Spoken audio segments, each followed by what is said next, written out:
परतूर की तहसीलदार प्रतीक्षा गोरे पर रेत माफियाओं ने हमला किया। यह घटना अंतर्राष्ट्रीय महिला दिवस की पूर्व संध्या पर हुई। आरोपी खुलेआम अवैध उत्खनन कर रहे थे। जब तहसीलदार ने उन्हें रोका तो उन्होंने उन पर हमला कर दिया। परतूर की तहसीलदार श्रीमती प्रतीक्षा गोरे पर कुछ गुंडों ने उस समय हमला कर दिया जब वे अवैध रेत खनन रोकने गई थी। आरोपी जेसीबी मशीन और हैयवा मुरुम चोरी कर रहे थे। तहसीलदार ने चोरों को रंगे हाथ पकड़ लिया, लेकिन इसी दौरान माफिया के गुंडों ने उन पर हमला कर दिया। इस हमले में अखिल डिटकर, लियाज कुरैशी, अहमद कुरैशी, इरफान शेख समेत अन्य आरोपी के नाम सामने आए हैं। घटना के दौरान पुलिस मौके पर मौजूद थी, लेकिन उन्होंने कोई कार्रवाई नहीं की। यह घटना अंतर्राष्ट्रीय महिला दिवस से ठीक एक दिन पहले हुई है, जिससे प्रशासन और आम जनता में आक्रोश है। परतूरच्या तहसीलदार श्रीमती प्रतीक्षा गोरे यांना काही गुंडांनी मारहाण केलेली आहे।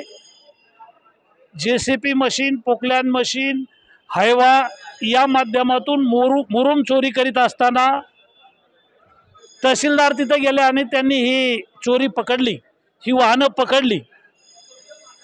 खरं तर 8 तारखेला जागतिक महिला दिन आहे आणि त्याच्या पूर्वसंध्येला तहसीलदारला झालेली ही मारहाण आहे।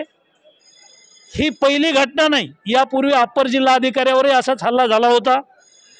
तहसीलदार यांना जे मारहाण करणारे गुंड आहेत यांची नावं आहेत अखिल बिल्डर, इलियास कुरैशी, अमजद कुरैशी, इरफान युनुस शेख, जुबेद व इतर लोक आहेत।